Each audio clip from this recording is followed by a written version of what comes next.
So, in the last two videos, I covered how to get your license in Japan, how to buy a car in Japan. Now I'm going to cover what it's like to drive a imported vehicle in Japan. By imported, I mean a Western vehicle. A, big, wide, long car, say rear-wheel drive, say Mustang, Challenger, Camaro, BMW, whatever you have it, whatever have you, Um, Japanese cars are very small. They're very short, they have a tight turn radius, and they don't take up a lot of road.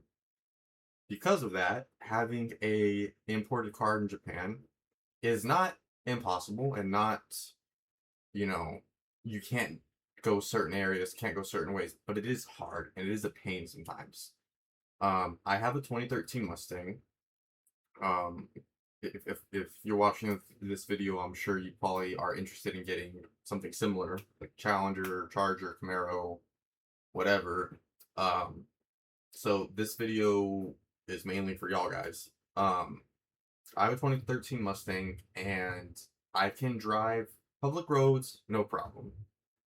A lot of the community suburb roads are tight, and it is really difficult sometimes to safely navigate. I mean, there's been times I've had friends get out of the car because you have a road, Mustang's this wide, the road's this wide, with a pole right here and walls and stuff, and you have to kind of get guided through because, you know, some of these old roads, especially in Kyoto, they weren't made for cars. A lot of the old, they have pavement, yeah, but the way it was explained to me is the roads that are in existence, maybe they made a little wider, but they were initially made to fit just horses and carriages and that type of stuff. They weren't initially made for cars. And that's why you see in a lot of these busy areas, the main road's huge, and you have these offshoot roads that are two-way, but they look tiny. If you've been in Japan, you know what I mean. It's you'll have one big road, like a main street, and then these side roads that they look like they can't fit, you know, hardly anything down it. So a lot of my friends ask me, well, how do you drive the car there? And it's just, you know, it's doable, but sometimes you just gotta take detours. Let's say where you want to go is just one left away. You gotta just judge it. If the road's too tight, you gotta go around, find a wider road, and just go through it.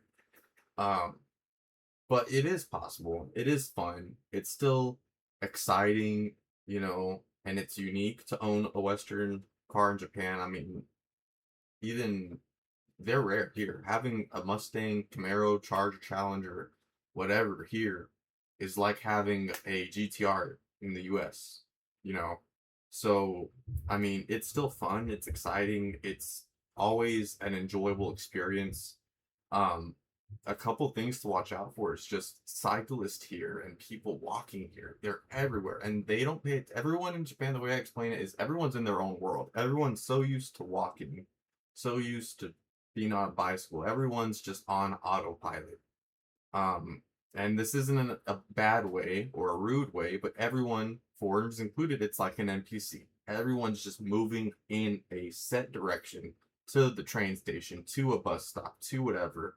And no one really pays attention here. Um, when they cross the road, they'll stop at the light if there's a crossing or light that's red. But um, if it's one of those narrow roads, they'll ride right in front of you like they're a car. Um, so, my recommendation is go for it. Buy a foreign car, but just, understand that your parking space you're gonna have to get is gonna need to be big. You're gonna need to be able to get in and out of your parking space. As some background, the first parking space I got, I couldn't fit into it.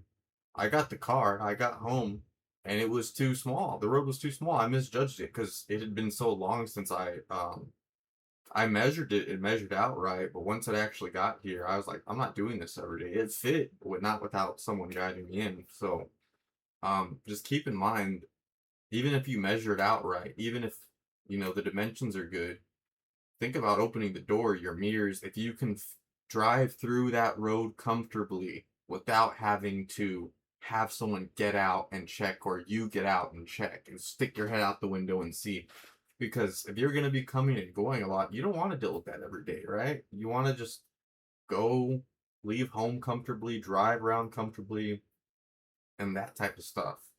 Um, there is a big car community here. There's a big car culture here, and everyone is friendly. Everyone is easy to get along with. It's a good time, but it is just you will get used to it, but just be careful. You know, watch where you're going. Check your mirrors. There's always a cyclist that even if it's or a moped, they'll pass you with like an inch left to spare, and that's not really their fault. Your car's just wide as hell. You know what I mean? Um, but yeah, going forward now, I'm gonna be posting videos about now my car specifically, my build, and you know, car shows, racetracks, all that stuff. So this video is just basically the last kind of information video I'm gonna be making about the car buying process, driving process, all that stuff for new drivers in Japan, new gearheads potentially in Japan. Um, yeah, it's possible. I mean, don't worry about don't not buy a car you want because maybe it's too big and I can't drive it. I haven't had a single issue with the Mustang. Just use your judgment. Just look it down a road and say, do I feel comfortable driving down that road? No. Then just go to the next one. In Japan, you have one main road and about 30 fucking roads off the side of it. You can just go around. Just be careful where you pick your parking spot. That would be my best piece of advice. Um, but yeah, that's pretty much it. The next videos y'all will be seeing from me are just gonna be purely car events, my build, all that type of stuff. So if y'all are interested in that, then stay tuned. If y'all are here just for the informational side of things, then thank y'all for watching so far. And I know I'm not the best at explaining stuff, but if y'all have any questions, just feel free to ask, and I'll do my best to answer. And y'all have a great day, stay safe, and yeah, see y'all later.